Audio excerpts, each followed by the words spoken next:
அரசுமுறை பயணமாக சங்கர் தயாள் சர்மா அவர்கள் மஸ்கட் நாட்டிற்கு செல்கின்றார். கொஞ்ச நாட்களுக்கு முன்னாடி நடந்தது. மஸ்கட் மன்னன் விமான நிலையத்திற்கு வந்து விமான படிக்கட்டுகளிலே ஏறி கதவு திறந்தவுடன் ஜனாதிபதியை ஆறத் தழுவி அழைத்து வந்து தன்னுடைய காரிலே அமரச் செய்து ஓட்டுநரை இறங்க வைத்து விட்டு அவனே ஏறி ஓட்ட உட்கார்கின்றான். பத்திரிகை துறை நண்பர்கள் முன்னால் சூழ்ந்து கொண்டு, அமெரிக்க ஜனாதிபதி வரும்போது கூட நீங்கள் வரவில்லையே, இது புரோட்டோகால் இல்லையே, வழிமுறை இல்லையே, இந்திய ஜனாதிபதி அழைப்பதற்கு நீங்கள் ஏன் விமான நிலையத்திற்கு வந்திருக்கிறீர்கள் என்று கேட்கின்றான். சிரித்துக்கொண்டே சொல்லுகின்றான் மஸ்கட் மன்னன், நான் பூனா பல்கலைக்கழகத்திலே படிக்கும்போது ஜனாதிபதி சங்கர் தயாள் சர்மா அவர்கள் என்னுடைய ஆசிரியர், கல்லூரி பேராசிரியர். பத்திரிகை துறை நண்பர்களே, நான் இங்கு வந்திருப்பது ஜனாதிபதி அழைப்பதற்கு மன்னராக வரவில்லை, என்னுடைய ஆசிரியர் அழைப்பதற்கு மாணவனாக வந்திருக்கிறேன் என்றான். ஜனாதிபதியினுடைய கண்களிலே கண்ணீர் திரண்டு வழிந்தது. 20 ஆண்டுகள் மன்னனாக இருந்த ஒருவனுடைய மனதிலே ஒரு ஆசிரியருடைய தாக்கம் இப்படி இருக்கிறது என்றால் இந்த ஆசிரியர் பணி என்பது எவ்வளவு பெரியது என்று பாருங்கள். அது மட்டுமா, இன்று ஆசிரியர்கள் தினத்தை கொண்டாடுகிறோமே, திரு ராதாகிருஷ்ணன் அவர்கள் 1918 முதல் 21ஆம் ஆண்டு வரை மைசூர் பல்கலைக்கழகத்திலே அவர் ஆசிரியர். அவர் ஜனாதிபதியாக இருக்கும்போது அவரிடம் சென்று உங்களுடைய வாழ்க்கையிலே மறக்க முடியாத சம்பவம் ஒன்றை சொல்லுங்கள் என்று அத்துணை பத்திரிகைக்காரர்களும் மிகப்பெரிய ஜனாதிபதியாக இருக்கும்போது நடந்த சம்பவத்தை சொல்லப் போகிறார் என்று எதிர்பார்த்து கொண்டிருக்கிறார்கள். அவர் சிரித்துக்கொண்டே சொல்லுகின்றார், அவர் சொன்ன செய்தி, மைசூர் பல்கலைக்கழகத்திலே அவர் ப்ரொஃபஸராக வேலை பார்க்கும்போது அவருக்கு கல்கட்டா பல்கலைக்கழகத்துக்கு மாறுதல் வருகிறது. அதற்கு பிறகு மைசூரில் வைஸ் சான்சலராக இருந்தார், அது வேற. புறப்படுகிறார். போகக்கூடாது என்று மாணவர்கள் மட்டுமின்றி ஆசிரியர்களும் அதை தவிர்க்க பார்க்கிறார்கள். உங்களை விட முடியாதுன்னு மறிக்கிறாங்க. ப்ரமோஷன் வருது, இது போய் தான் ஆகணும்னு எல்லாரும் அவங்களுக்கு புரிய வைக்கிறாங்க. குதிரை வண்டியிலே தான் ரயில்வே ஸ்டேஷனுக்கு போகணும். குதிரைக்காரன் குதிரை வண்டியோடு நிற்கின்றான் வாசலிலே. வீட்டுக்குள்ளே போய் பெட்டி படுக்கை எடுத்துகிட்டு ட்ரெயினில் பயணம் பண்ணணும். எடுக்கிறதுக்கு போயிட்டு வெளியில் வந்து பார்க்குறாரு, குதிரை வண்டி ஓட்டுறவனையும் காணாம், குதிரையும் காணாம், வண்டி மட்டும் நிற்குது. மாணவர்கள் அவிழ்த்து விரட்டி விட்டார்கள். போய் தான் ஆக வேண்டும் என்று இவர் சொன்ன பிறகு ஜனாதிபதியை குதிரை வண்டியிலே உட்கார வைத்து, இப்போல்லாம் நாங்கள் போலீஸ் ஆஃபீஸர் ரிட்டையர்ட் ஆகும்போது காரில் உட்கார வச்சு இழுப்பாங்க, பார்த்துருப்பீங்க. அதை போல அவரை உட்கார வைத்து 3 கிலோமீட்டர் தொலைவிற்கு மாணவர்களே ஆசிரியரை இழுத்து கொண்டு போய் ட்ரெயினில் கண்ணீர் மல்க வழி அனுப்பி வைக்கிறார்கள். இதுதான் என்னுடைய வாழ்க்கையிலே மறக்க முடியாத நாள் என்று ஜனாதிபதி ராதாகிருஷ்ணன் அவர்கள் பதிவு செய்கிறார்.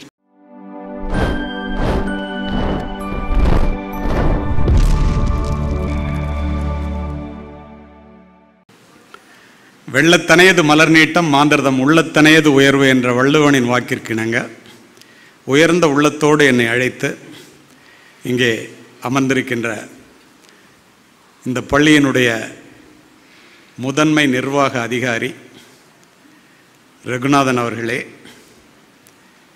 தொட்டனைத்தோறும் மணற்கேணி மாந்தர்க்கு கற்றனைத்தோறும் அறிவே என்பதற்கு நாங்கள் கற்று தெளிந்து மிகப்பெரிய ஆர்வத்தோடு என்னை தொடர்ந்து தொலைபேசியில் அழைத்து எனக்கு முன் அற்புதமான ஒரு உரையை ஆங்கிலத்தில் நிகழ்த்தி அவருடைய மனைவியே வியக்கும் அளவிற்கு அற்புதமாக பேசி இங்கே அமர்ந்திருக்கின்ற இந்த பள்ளியினுடைய முதல்வர் திரு சரவணன் அவர்களே, எல்லாவற்றுக்கும் மேலாக அன்னசத்திரம் 1000 வைத்தல், ஆலயம் 10000 நாட்டல், பின்னருள்ள தர்மங்கள் யாவும் பெயர் விளங்கி ஒளிர நிறுத்தல், அன்ன யாவினும் புண்ணியம் கோடி ஆங்கோர் ஏழைக்கு எழுத்தறிவித்தல் என்ற புனிதமான கல்விப்பணியினை கையில் எடுத்து ஒரு தியாகத்தோடு அந்த பணியை செய்து கொண்டு அறிவு சுடர் கொண்டு அறியாமை இருளகற்றுகின்ற ஆசிரிய பெருமக்களாக இங்கு வந்து அமர்ந்திருக்கின்ற உங்கள் அத்துணை பேருக்கும் என்னுடைய நெஞ்சம் நிறைந்த ஆசிரியர் தின வாழ்த்துக்களை முதலில் சொல்லிக்கொள்ள விரும்புகின்றேன். உள்ளபடியே நான் இங்கு யாருக்கு பேச வேண்டும் என்று வரும்போது தான் கேட்டேன். ஏனென்றால் இது ஆசிரியர்கள் தினம் மட்டுமா, மாணவர்கள் இருப்பார்களா, பெற்றோர்கள் இருப்பார்களா என்ற வழக்கமாக ஏற்படுகின்ற சந்தேகம். சரவணன் சொன்னார், சார் ஆசிரியர்கள் தான் சார் முழுக்க முழுக்க இருப்பாங்க, பிள்ளைங்க கொஞ்சம் பேர் இருப்பாங்க, நீங்கள் ஆசிரியர்களுக்கும் மாணவர்களுக்கும் மாணவிகளுக்கும் பேசினா போதும்னார். இங்கே வந்து பார்த்தா டீச்சர்ஸ் அவுட் நம்பர்ட் ஸ்டூடெண்ட்ஸ். அதனால் இது ஆசிரியர் தினம் என்பது அதுதான் முறையும் கூட. அதனால் ஆசிரியர்களுக்கு உரையாற்ற வேண்டும் என்று நினைக்கின்றேன். இறுதியில் வேண்டுமானால் மாணவர்களுக்கு சில வார்த்தைகளை சொல்லலாம். ஆசிரியர்களுக்கு உரையாற்றுவதற்கு முன்னால் ஜப்பானிய பல்கலைக்கழகத்திலே நான் அழைக்கப்பட்டு நானும் இன்னொரு சீஃப் செக்ரட்டரி முதன்மை செயலாளர் அங்கு சென்றிருந்த போது ஆசிரிய பயிற்சி பள்ளியிலே ஆசிரியர்களுக்காக வைத்திருக்கின்ற ஒரு பாடத்திட்டத்தினை முதல் பாடம்.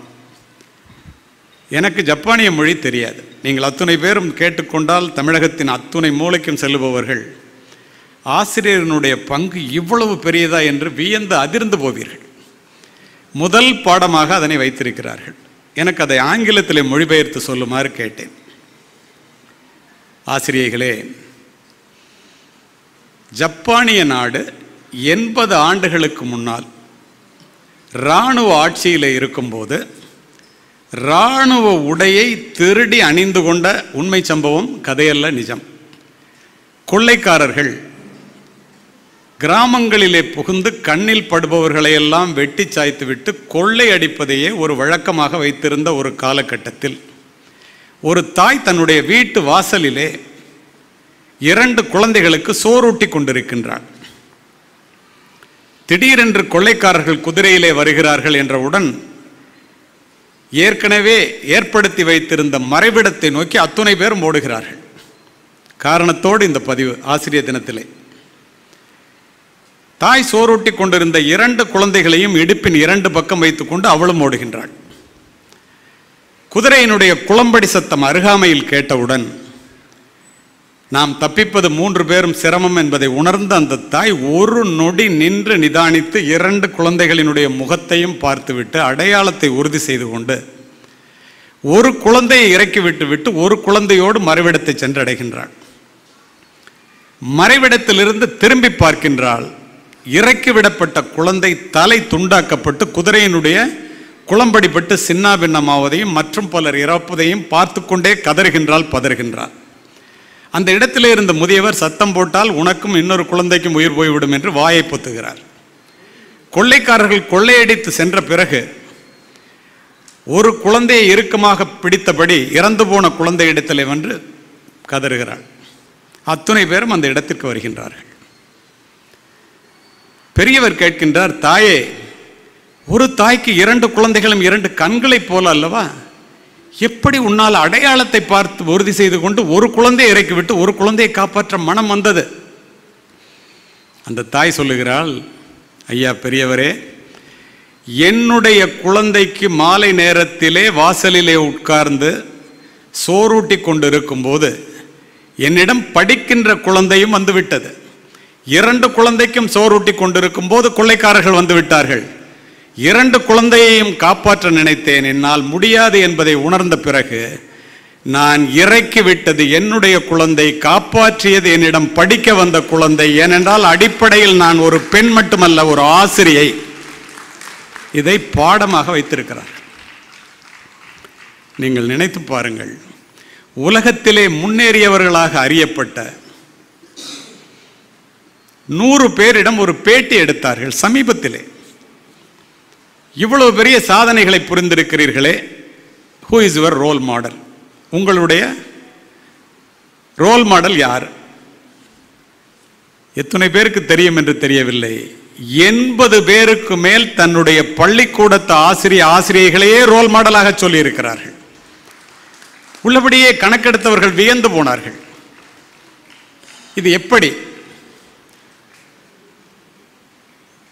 சிறு வயதிலே மாணவர்களுடைய மனதிலே பதிகின்ற அந்த தாக்கம் எப்படிப்பட்டதாக இருக்கிறது? மன்னன் 2ஆம் பிலிப் உப்பரிகையிலே நின்று தங்க காசுகளை வாரி வாரி இறைக்கின்றான். கடைசி மனிதனுடைய கையிலே காசு கிடைக்கும் வரை. உடனே ஒரு மந்திரி கேட்கின்றார், மன்னன் எவ்வளவு மகிழ்ச்சியாக இருக்கிறான், இவ்வளவு மகிழ்ச்சிக்கு என்ன காரணம் என்று கேட்டுக்கொண்டே உள்ளே வருகிறார். முதன்மை மந்திரி சொல்லுகிறார், மன்னனுக்கு ஆண் குழந்தை பிறந்திருக்கிறது, அலெக்சாண்டர் என்று பெயரிட்டு இருக்கிறான். அதனால் மன்னன் மகிழ்ச்சியிலே தங்க காசுகளை எல்லோ மக்களுக்கும் வாரி வாரி இறைக்கின்றான் என்று சொல்லுகிறார். அதை கேட்ட 2ஆம் பிலிப், முட்டாள் மந்திரியே, அதற்காக நான் தங்க காசுகளை வாரி இறைக்கவில்லை. நான் படித்த ஆசிரியன் அரிஸ்டாட்டில் வாழுகின்ற காலத்திலே அவனிடம் படிப்பதற்கு எனக்கு ஒரு அலெக்சாண்டர் பிறந்து விட்டானே என்று தங்க காசுகளை வாரி இறைக்கிறேன். என்னை அரசனாக மாற்றிய அவனை பேரரசனாக மாற்றுவான் என்று சொல்லுகிறார். இதுவெல்லாம் சரித்திர பதிவு. நீங்கள் பாருங்கள் அவனுடைய எண்ணம் எப்படி ஈடேறியது என்று. எல்லோரும் படித்த ஆசிரியர்கள். சாக்ரட்டிஸினுடைய மாணவன் பிளேட்டோ, பிளேட்டோவினுடைய மாணவன் அரிஸ்டாட்டில், அரிஸ்டாட்டிலுடைய மாணவன் the great Alexander who conquered the entire world. உலகத்தை ஒரு குடையின் கீழ் ஆள நினைத்து வெற்றியும் பெற்ற மகா அலெக்சாண்டரிடம் சென்று கேட்டார்கள், எப்படியடா உலகத்தை ஜெயிக்க உன்னால் முடிந்தது? அவன் சிரித்துக்கொண்டே சொன்னான், நான் இந்த உலகத்திற்கு வந்ததற்கு காரணம் என்னுடைய பெற்றோர், இந்த உலகமே என்னிடம் வந்ததற்கு காரணம் என்னுடைய ஆசிரியர் அரிஸ்டாட்டில் என்று அடித்து சொல்லுவேன் என்றான். புராண இதிகாசங்களிலிருந்து சரவணன் குறிப்பிடும் போது ஏகலைவனை பற்றி குறிப்பிட்டார். இன்னும் கம்பராமாயணம் ஒவ்வொன்றிலும் உள்ள ஆசிரியர்களுடைய பெருமையை குறிப்பிட்டார். உங்களுக்கு ஒன்றை சொல்லுகின்றேன். தசரதன் தனக்கு ஆண் குழந்தை பிறந்தவுடன் துள்ளி குதித்தானாம். ராமன் என்ற ஆண் குழந்தை பிறந்து விட்டானே என்பதற்காக அல்ல, விஸ்வாமித்திரர், வசிஷ்டர் போன்ற ஆசிரியர்கள் வாழுகின்ற காலத்திலே அவர்களிடம் படிக்க வைப்பதற்கு தனக்கு ஒரு பிள்ளை பிறந்து விட்டானே என்று துள்ளி குதித்தானாம். இதுவெல்லாம் சரித்திர பதிவு. அதை எப்படி நிரூபிக்கிறார்கள் என்று பாருங்கள். விஸ்வாமித்திரர் அவருடைய தவத்திற்கு கேடு விளைவித்த அரக்கர்களை கொன்ற பிறகு ராமலட்சுமணர்களை அழைத்து கொண்டு அயோத்திக்கு போகவில்லை, 2 பேரையும் அழைத்து கொண்டு மிதிலைக்கு போகிறார். ஜனக மன்னன் சீதையினுடைய தந்தை விஸ்வாமித்திர முனிவர் வருகிறாரே என்று வழியிலே வந்து வரவேற்க காத்திருக்கின்றான். கூட வருகின்ற 2 பேரை பார்த்தவுடன் ராமனை பார்க்கின்றார் ஜனகன். சீதை திருமணத்திற்கு தயாராக இருக்கின்றாள். சீதைக்கு இப்படி ஒரு கணவன், இத்துணை லட்சணம் பொருந்தியவனாக ஒருவன் இருக்கின்றானே, இதை போல ஒரு கணவன் கிடைத்தால் எவ்வளவு நான் மகிழ்ச்சி அடைவேன் என்று நினைக்கின்றார். அதை புரிந்து கொண்ட விஸ்வாமித்திர முனிவன் தசரத சக்கரவர்த்தியினுடைய பிள்ளைகள் இருவரும் என்று சொல்லுகிறார். சொன்ன அடுத்த நொடி ஜனகனினுடைய முகம் மாறுகிறது. தசரதன் பலதார மனமுடையவன். இவனும் அப்பனை போல இருந்து விட்டால் நம் பிள்ளையினுடைய கதை என்ன ஆகும் என்று நினைக்கிறார். ஒரு நிமிடத்திலே விஸ்வாமித்திரர் ஜனகனுடைய முகபாவம் மாறுபட்டதை புரிந்து கொண்டு அடுத்த வார்த்தை சொல்லுகிறார், உனக்கு அந்த கவலை தேவையில்லை ஜனகனே, இவர்கள் தசரத புத்திரர்கள் தான், ஆனால் வசிஷ்டரினுடைய மாணவர்கள் என்பதை மறந்து விடாதே என்கின்றான். இந்த இப்பிறவியில் இன்னொரு மாதை சிந்தையாலும் தொடேன் என்று கடைசி வரை வாழ்ந்து காண்பித்ததற்கு காரணம் அவனுடைய ஆசிரியர் வசிஷ்டர் என்பதை மனதிலே பதிய வைத்துக் கொள்ளுங்கள். சரி, இதெல்லாம் புராணங்கள். 1954ஆம் வருடம் ஜனவரி மாதம் 30ஆம் தேதி ஒரு ஆசிரியருக்கு ஜனாதிபதி மாளிகையிலிருந்து ஒரு அழைப்பு வருகிறது. அழைப்பவர் ஜனாதிபதி, அழைத்த இடம் ஜனாதிபதி மாளிகை. அழைக்கப்பட்டதனுடைய காரணம், பாரத ரத்னா விருதிற்கு நீங்கள் தேர்வு பெற்றிருக்கிறீர்கள், வந்து ஜனாதிபதி மாளிகையிலே 4 நாட்கள் தங்கி அந்த விருதினை பெற்றுக்கொண்டு செல்ல வேண்டும். சொல்லுபவர் ஜனாதிபதி. உடனே சொல்லுகிறார், ஒரு நாள் யோசித்து சொல்லுகிறேன் என்று. இதற்கு என்ன யோசனை? ஜனாதிபதி கேட்கின்றார். அழைக்கப்பட்டவர் அவ்வளவு பெரிய மாபெரும் ஆசிரியர். சரி, இப்போவே சொல்லிவிடுகிறேனே, ஜனவரி 30ஆம் தேதி என்னால் அந்த விருதினை வாங்க வர இயலாது. நீங்கள் என்னை விருதுக்கு தேர்வு செய்ததற்கு நன்றி. ஏன் தெரியுமா?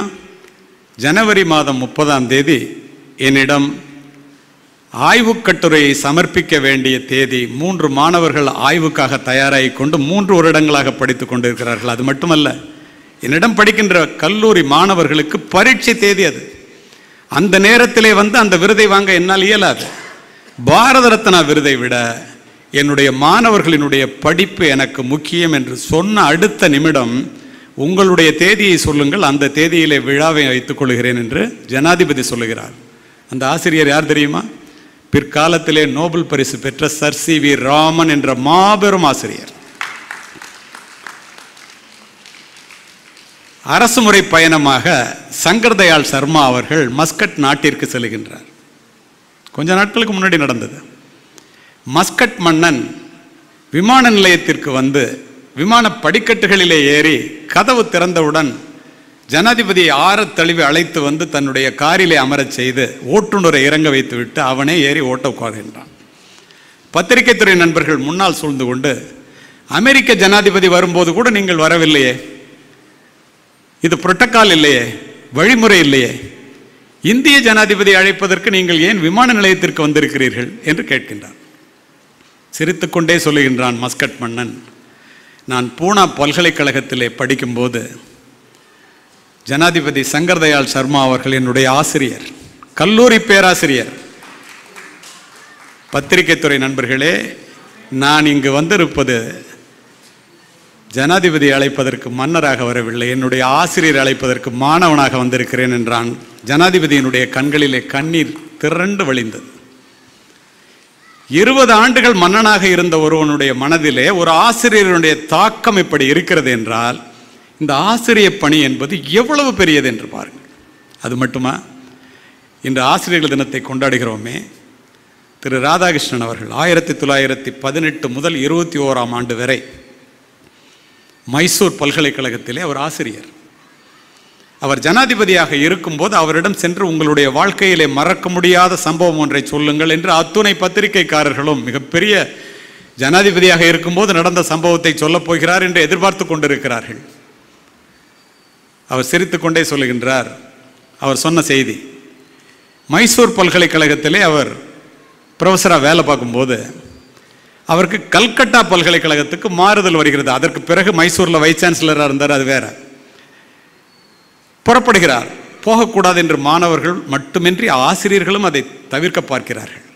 உங்களை விட முடியாதுன்னு மறிக்கிறாங்க. ப்ரமோஷன் வருது, இது போய் தான் ஆகணும்னு எல்லாரும் அவங்களுக்கு புரிய வைக்கிறாங்க. குதிரை வண்டியிலே தான் ரயில்வே ஸ்டேஷனுக்கு போகணும். குதிரைக்காரன் குதிரை வண்டியோடு நிற்கின்றான் வாசலிலே. வீட்டுக்குள்ளே போய் பெட்டி படுக்கை எடுத்துகிட்டு ட்ரெயினில் பயணம் பண்ணணும்.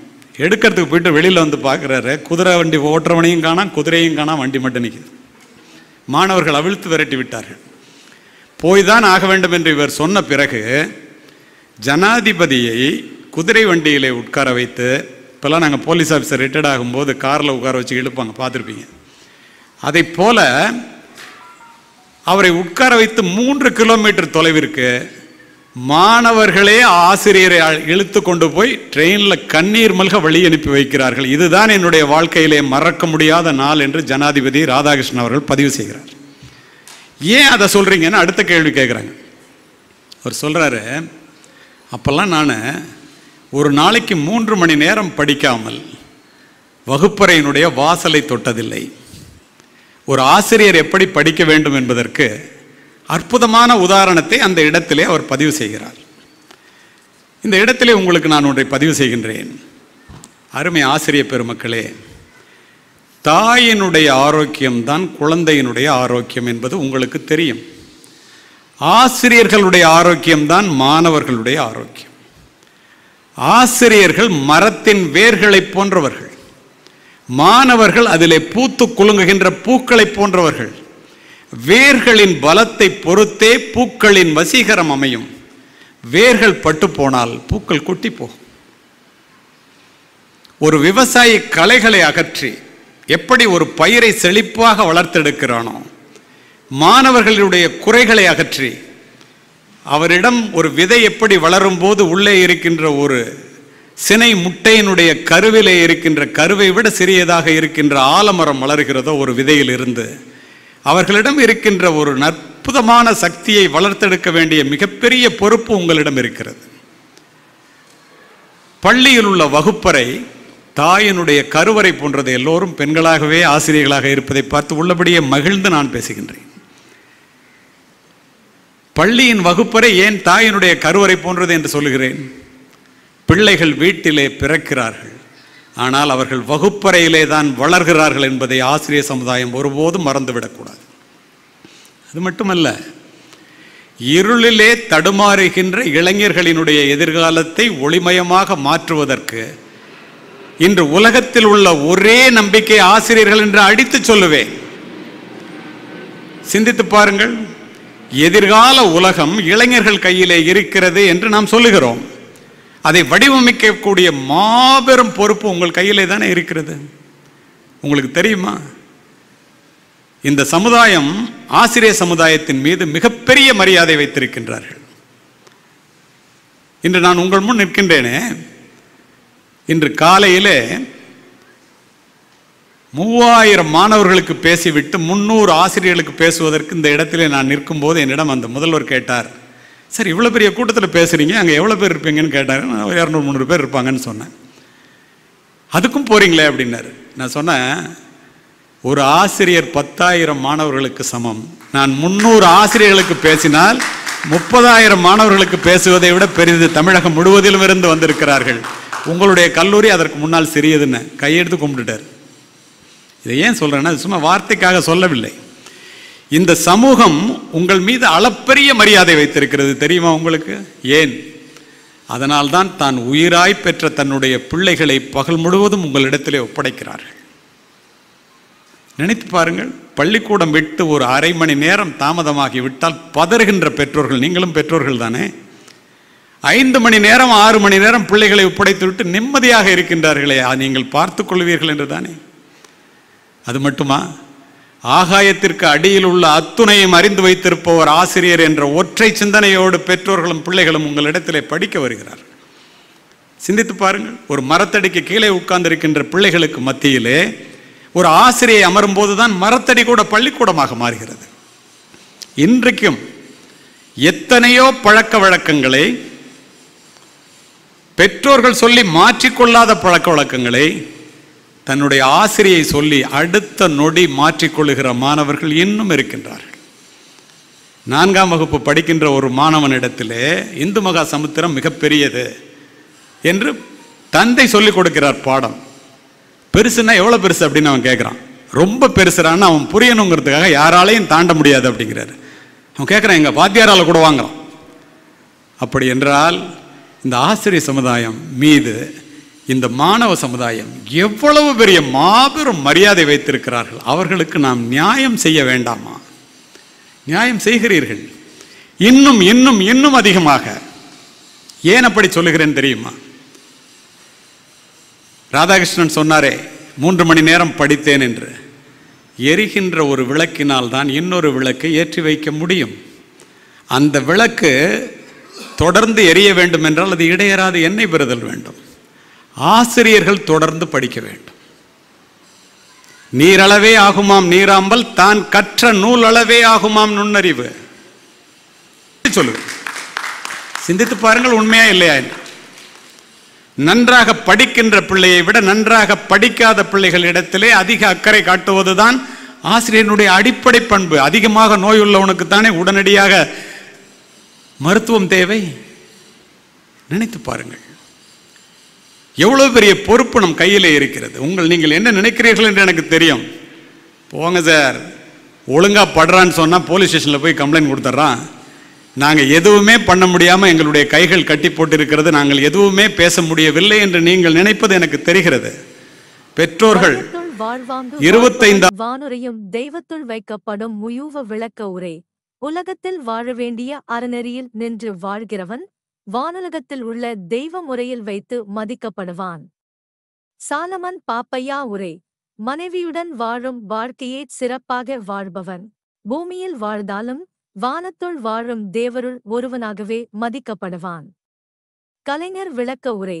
தெய்வத்துக்கென எத்தனையோ அருங்குணங்கள் கூறப்படுகின்றன. உலகில் வாழ வேண்டிய அறநெறியில் நின்று வாழ்கிறவன் வானில் வாழ்வதாகச் சொல்லப்படும் தெய்வத்துக வையத்துள் வாழ்வாங்கு வாழ்பவன் வானுரையும் தெய்வத்துள் வைக்கப்படும் முயூவ விளக்க உரை. உலகத்தில் வாழ வேண்டிய அறநெறியில் நின்று வாழ்கிறவன் வானுலகத்தில் உள்ள தெய்வ முறையில் வைத்து மதிக்கப்படுவான். சாலமன் பாப்பையா உரை. மனைவியுடன் வாழும் வாழ்க்கையே சிறப்பாக வாழ்பவன் பூமியில் வாழ்ந்தாலும் வானத்துள் வாழும் தேவருள் ஒருவனாகவே மதிக்கப்படுவான். கலைஞர் விளக்க உரை. தெய்வத்துக்கென எத்தனையோ அருங்குணங்கள் கூறப்படுகின்றன. உலகில் வாழ வேண்டிய அறநெறியில் நின்று வாழ்கிறவன் வானில் வாழ்வதாகச் சொல்லப்படும் தெய்வத்துக. வையத்துள் வாழ்வாங்கு வாழ்பவன் வானுரையும் தெய்வத்துள் வைக்கப்படும் முயூவ விளக்க உரை. உலகத்தில் வாழ வேண்டிய அறநெறியில் நின்று வாழ்கிறவன் வானுலகத்தில் உள்ள தெய்வ முறையில் வைத்து மதிக்கப்படுவான். சாலமன் பாப்பையா உரை. மனைவியுடன் வாழும் வாழ்க்கையே சிறப்பாக வாழ்பவன் பூமியில் வாழ்ந்தாலும் வானத்துள் வாழும் தேவருள் ஒருவனாகவே மதிக்கப்படுவான். கலைஞர் விளக்க உரை. தெய்வத்துக்கென எத்தனையோ அருங்குணங்கள் கூறப்படுகின்றன. உலகில் வாழ வேண்டிய அறநெறியில் நின்று வாழ்கிறவன் வானில் வாழ்வதாகச் சொல்லப்படும் தெய்வத்துக. வையத்துள் வாழ்வாங்கு வாழ்பவன் வானுரையும் தெய்வத்துள் வைக்கப்படும் முயூவ விளக்க உரை. உலகத்தில் வாழ வேண்டிய அறநெறியில் நின்று வாழ்கிறவன் வானுலகத்தில் உள்ள தெய்வ முறையில் வைத்து மதிக்கப்படுவான். சாலமன் பாப்பையா உரை. மனைவியுடன் வாழும் வாழ்க்கையே சிறப்பாக வாழ்பவன் பூமியில் வாழ்ந்தாலும் வானத்துள் வாழும் தேவருள் ஒருவனாகவே மதிக்கப்படுவான். கலைஞர் விளக்க உரை. தெய்வத்துக்கென எத்தனையோ அருங்குணங்கள் கூறப்படுகின்றன. உலகில் வாழ வேண்டிய அறநெறியில் நின்று வாழ்கிறவன் வானில் வாழ்வதாகச் சொல்லப்படும் தெய்வத்துக. வையத்துள் வாழ்வாங்கு வாழ்பவன் வானுரையும் தெய்வத்துள் வைக்கப்படும் முயூவ விளக்க உரை. உலகத்தில் வாழ வேண்டிய அறநெறியில் நின்று வாழ்கிறவன் வானுலகத்தில் உள்ள தெய்வ முறையில் வைத்து மதிக்கப்படுவான். சாலமன் பாப்பையா உரை. மனைவியுடன் வாழும் வாழ்க்கையே சிறப்பாக வாழ்பவன் பூமியில் வாழ்ந்தாலும் வானத்துள் வாழும் தேவருள் ஒருவனாகவே மதிக்கப்படுவான். கலைஞர் விளக்க உரை. தெய்வத்துக்கென எத்தனையோ அருங்குணங்கள் கூறப்படுகின்றன. உலகில் வாழ வேண்டிய அறநெறியில் நின்று வாழ்கிறவன் வானில் வாழ்வதாகச் சொல்லப்படும் தெய்வத்துக. வையத்துள் வாழ்வாங்கு வாழ்பவன் வானுரையும் தெய்வத்துள் வைக்கப்படும் முயூவ விளக்க உரை. உலகத்தில் வாழ வேண்டிய அறநெறியில் நின்று வாழ்கிறவன் வானுலகத்தில் உள்ள தெய்வ முறையில் வைத்து மதிக்கப்படுவான். சாலமன் பாப்பையா உரை. மனைவியுடன் வாழும் வாழ்க்கையே சிறப்பாக வாழ்பவன் பூமியில் வாழ்ந்தாலும் வானத்துள் வாழும் தேவருள் ஒருவனாகவே மதிக்கப்படுவான். கலைஞர் விளக்க உரை. தெய்வத்துக்கென எத்தனையோ அருங்குணங்கள் கூறப்படுகின்றன. உலகில் வாழ வேண்டிய அறநெறியில் நின்று வாழ்கிறவன் வானில் வாழ்வதாகச் சொல்லப்படும் தெய்வத்துக. வையத்துள் வாழ்வாங்கு வாழ்பவன் வானுரையும் தெய்வத்துள் வைக்கப்படும் முயூவ விளக்க உரை.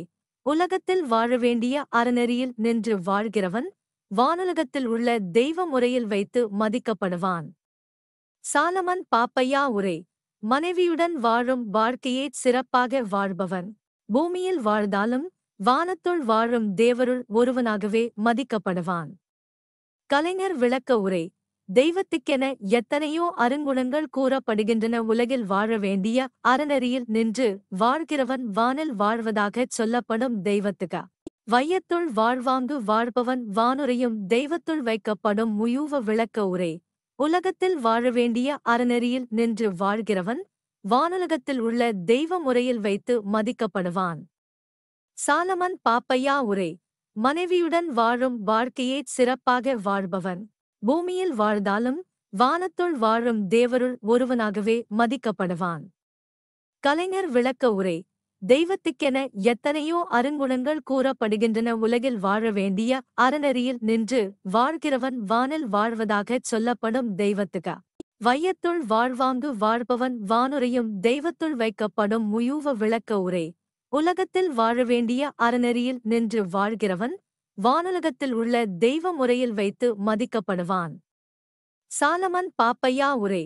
மனைவியுடன் வாழும் வாழ்க்கையே சிறப்பாக வாழ்பவன் பூமியில் வாழ்ந்தாலும் வானத்துள் வாழும் தேவருள் ஒருவனாகவே மதிக்கப்படுவான். கலைஞர் விளக்க உரை. தெய்வத்துக்கென எத்தனையோ அருங்குணங்கள் கூறப்படுகின்றன. உலகில் வாழ வேண்டிய அறநெறியில் நின்று வாழ்கிறவன் வானில் வாழ்வதாகச் சொல்லப்படும் தெய்வத்துக. வையத்துள் வாழ்வாங்கு வாழ்பவன் வானுரையும் தெய்வத்துள் வைக்கப்படும் முயூவ விளக்க உரை. உலகத்தில் வாழ வேண்டிய அறநெறியில் நின்று வாழ்கிறவன் வானுலகத்தில் உள்ள தெய்வ முறையில் வைத்து மதிக்கப்படுவான். சாலமன் பாப்பையா உரை. மனைவியுடன் வாழும் வாழ்க்கையே சிறப்பாக வாழ்பவன் பூமியில் வாழ்ந்தாலும் வானத்துள் வாழும் தேவருள் ஒருவனாகவே மதிக்கப்படுவான். கலைஞர் விளக்க உரை. தெய்வத்துக்கென எத்தனையோ அருங்குணங்கள் கூறப்படுகின்றன. உலகில் வாழ வேண்டிய அறநெறியில் நின்று வாழ்கிறவன் வானில் வாழ்வதாகச் சொல்லப்படும். தெய்வத்துக்கு